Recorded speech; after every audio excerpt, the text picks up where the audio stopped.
भारत की विदेश नीति, मोदी जी का विदेश नीति। विदेश नीति प्रधानमंत्री का विदेश नीति होता है और भारत का विदेश नीति होता है। तो आज सोनिया गांधी जी कहती है कि जो भारत को इसमें मोदी जी को हस्तक्षेप करना चाहिए। अभी इजराइल और ईरान में महायुद्ध शुरू हो गया है। तृतीय विश्व युद्ध का आगाज हो गया है। ईरान के पक्ष में रूस, चीन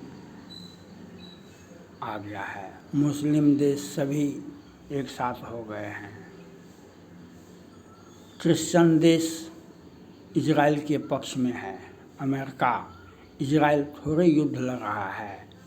इजराइल युद्ध नहीं लड़ सकता है। जिसकी आबादी ही 1 करोड़ के बराबर है, वह युद्ध कैसे लड़ेगा? युद्ध कैसे लड़ेगा? वह युद्ध लड़ नहीं सकता है इजराइल। वह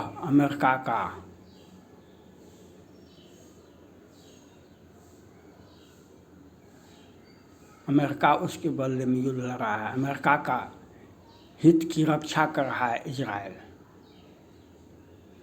अभी ईरान पर हमला करने का कारण क्या था? वहाँ ईरान के जो प्रधानमंत्री हैं, जो नेता हैं, पहले ही धमकी दे चुके हैं, हम ट्रम्प साहब को मार देंगे। तो वह ट्रम्प साहब को कहा गया, लेकिन इजराइल उस पर हमला किया। तो मोदी जी का विदेश नीति बिल्कुल सही दिशा में है। आज विश्व में मोदी जी ने रूस यूक्रेन का युद्ध को रोकवाने के लिए अथक प्रयास किए। ट्रम्प साहब ने राष्ट्रपति चुनाव में ही कहे कि हम 1 महीने के अंदर, 3 महीने के अंदर हम युद्ध रोकवा देंगे। 24 घंटा में हम रूस यूक्रेन का युद्ध रोकवा देंगे। लेकिन खूब प्रयास किए। राष्ट्रपति बनने के बाद भी आज भयावह स्थिति बना हुआ है रूस और यूक्रेन का युद्ध का। यूक्रेन कभी भी रूस से लड़ नहीं सकता है। यूक्रेन कभी भी रूस से लड़ नहीं सकता, क्योंकि नाटो देश और अमेरिका उसके साथ है। इसलिए जब तक अमेरिका और नाटो देश उसके साथ है, तब तक वह युद्ध में खड़ा रहेगा। तब तक युद्ध में खड़ा रहेगा जब तक नाटो देश और अमेरिका उसके पक्ष में रहेगा। भारत ने रूस से जो समझौता है पहले से ही, तो हम उसका तेल खरीदे। चीन और रूस दोनों मिलकर के युद्ध लड़ा, लेकिन भारत युद्ध में नहीं गया।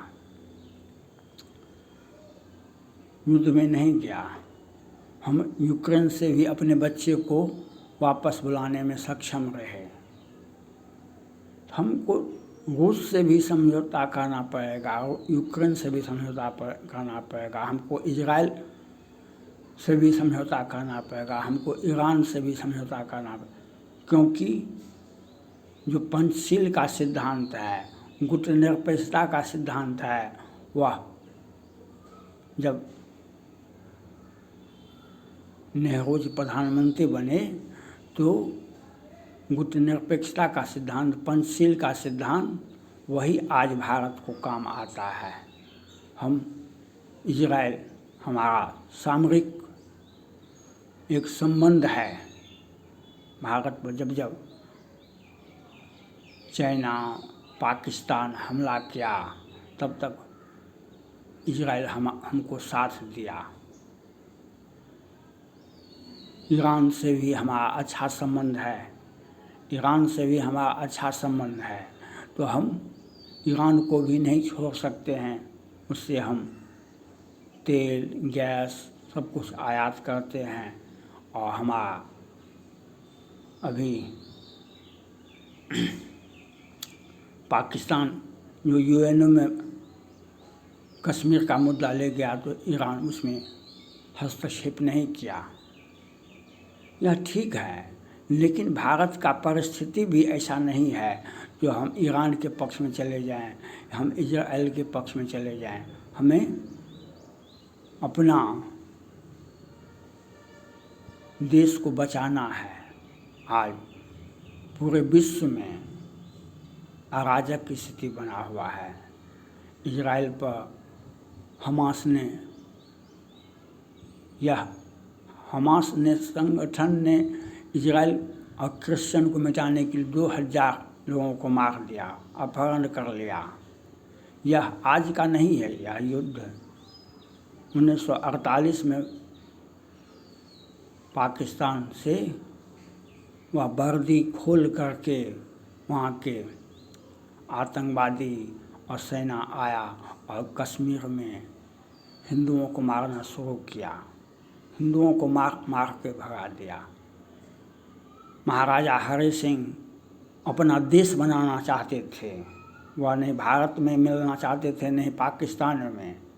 जब उनको वे पाकिस्तानी मुजाहिदीन और वहाँ का जो वर्दी खोल करके जो आतंकवादी आए थे, उनके सामने अब हिंदुओं को बचाना मुश्किल था।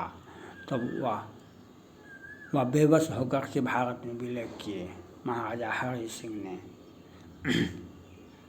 और आज पहलगांव का घटना सामने में है। हिंदुओं को खोज करके मारा गया। पहलगांव का घटना कश्मीर में ये उमर अब्दुल्ला, फारूक अब्दुल्ला, मुफ्ती महबूबा सभी एक ही चट्टे बट्टे के लोग हैं। हिंदुओं को खोज करके मारा गया। तो हम इजराइल का कैसे विरोध करेंगे? इजराइल तो वही कर रहा है, अमेरिका तो वही कर रहा है जो हमास ने कहा कि हम क्रिश्चियन को दुनिया से मिटा देंगे। एक तो पाकिस्तान के नेतृत्व में कहा हिंदुओं को हम मिटा देंगे। पाकिस्तान हिंदुओं को मिटाने में लगा हुआ है, हमास संगठन क्रिश्चियन को मिटाने में लगा हुआ है। तो वह युद्ध रोका नहीं जा सकता है किसी भी परिस्थिति में। तब हम अपने देश को बचाएंगे। हमको अपने देश को बचाना ही हमारा सबसे बड़ा प्राथमिकता है। हम किसी भी गुट में हम शामिल नहीं हो सकते, नहीं रूस यूक्रेन में शामिल हो सकते हैं, नहीं ईरान इजराइल में शामिल हो सकते हैं, क्योंकि इजराइल अकेला भी नहीं है। कुछ लोगों को चिंता है कि इजराइल अकेला है। इजराइल के पक्ष में अमेरिका और नाटो देश सब क्वाड सभी के सभी इजराइल के पक्ष में है। और इजराइल का युद्ध होता है तो दोनों पक्ष में होता ही है। नुकसान होगा तो दोनों पक्ष में होगा, सैनिक मरेंगे तो दोनों पक्ष में मरेंगे। लेकिन इजराइल जब तक अमेरिका है तब तक इजराइल भी रहेगा। ईरान को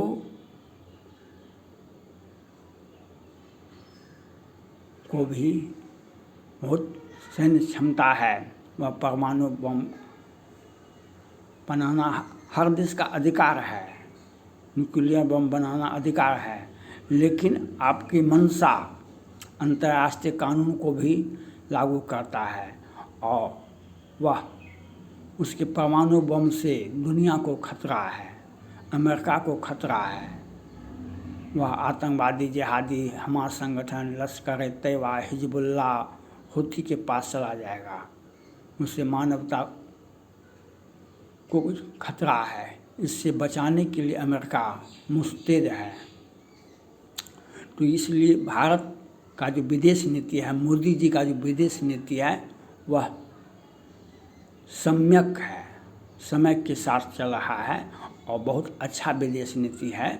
हम किसी भी गुट में युद्ध में नहीं पड़ेंगे। युद्ध में पड़ेंगे तो महंगाई बढ़ेगी, हमारे देश की सेना वहाँ पर हस्तक्षेप करेगी और विश्व में एक से एक साजिश रची जाती है। कभी चाइना, पाकिस्तान, अमेरिका तक भी बांग्लादेश में एक गैर डेमोक्रेटिक सरकार को गठन कर दिया। इसके पीछे कुछ साजिश रचा गया होगा, उसके हमारे विरोध में तो साजिश रचा गया, तो वह हमको यह देखना पड़ता है। हम इजराइल के भी हमारे हैं और ईरान भी हमारा है। हम दोनों का सहयोगी हैं, दोनों हमारे पक्ष में हैं। हम रूस के भी सहयोगी हैं, यूक्रेन के भी सहयोगी हैं और हमको अपना देश बचाना ही हमारी पहली प्राथमिकता है। हम युद्ध के में अपने देश को धकेल देंगे तो हमारे भारतवासी को अनेक प्रकार का कष्ट होगा। जब युद्ध होता है तो उस देश का आर्थिक स्थिति ही नहीं, सब कुछ विकृत हो जाता है, जिसको देश को संभालना मुश्किल हो जाता है। इसलिए मोदी जी का जो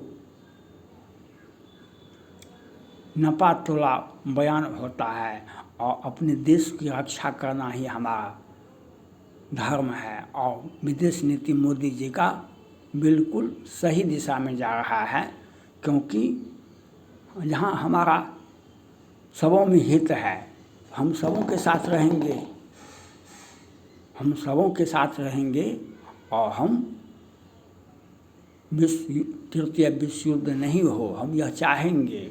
लेकिन हमारी क्षमता, जब अमेरिका का राष्ट्रपति ट्रंप साहब रूस यूक्रेन को नहीं रोकवा सकते हैं, नहीं रोकवा सके, तो हमारा क्या हैसियत है, हमारा भारत का क्या क्षमता है। इसलिए हम ईरान और इजराइल को भी संयमित रहने का ये बयान दे सकते हैं और इसके आगे कुछ भी नहीं कर सकते हैं। अंत क्या होगा वह तो समय बताएगा। अंत तो वह होगा जो ईरान में जैसे, इराक में जैसे सद्दाम हुसैन को पकड़ लिया गया था, वहाँ पर तहस नहस कर दिया गया था और बाद में सद्दाम हुसैन को का जो हर्ष हुआ वह आप सभी जानते हैं, तो वह होगा। इसलिए हमें इजराइल और हम ईरान के पक्ष में हम दोनों में गुट निरपेक्ष रहेंगे, रूस यूक्रेन में भी गुट निरपेक्ष रहेंगे और हमारा जो रूस के भी साथ संबंध है वह भी बना के रखेंगे। अमेरिका के साथ भी हमारा जो संबंध है उसको हम विकसित करते रहेंगे और भारत को एकता के सूत्र में बांध करके और अपनी संक्षिप्त विदेशों में जा कर के हस्तक्षेप करना रूस यूक्रेन में या इजराइल हमास में हमारा क्षमता नहीं कहता है।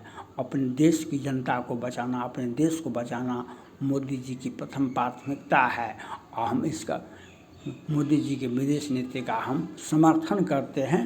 जो विपरीत परिस्थितियों में जो विदेश नीति चलाई जाती है वह आज भी मोदी जी एक सक्षम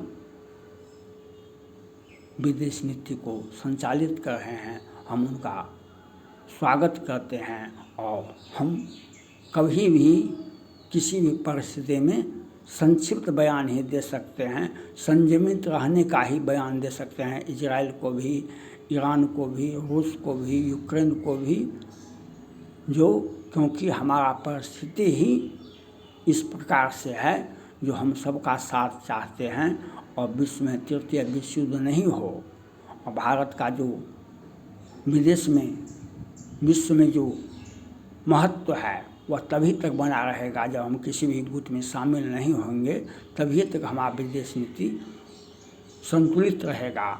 और मोदी जी का विदेश नीति यथार्थ में है और व्यवहारिक भी है और तृतीय विश्व युद्ध को रोकने के लिए हमारी भूमिका संक्षिप्त है हमारी भूमिका सीमित है, हम अपने देश की रक्षा करेंगे और हम किसी भी गुट में शामिल नहीं होंगे।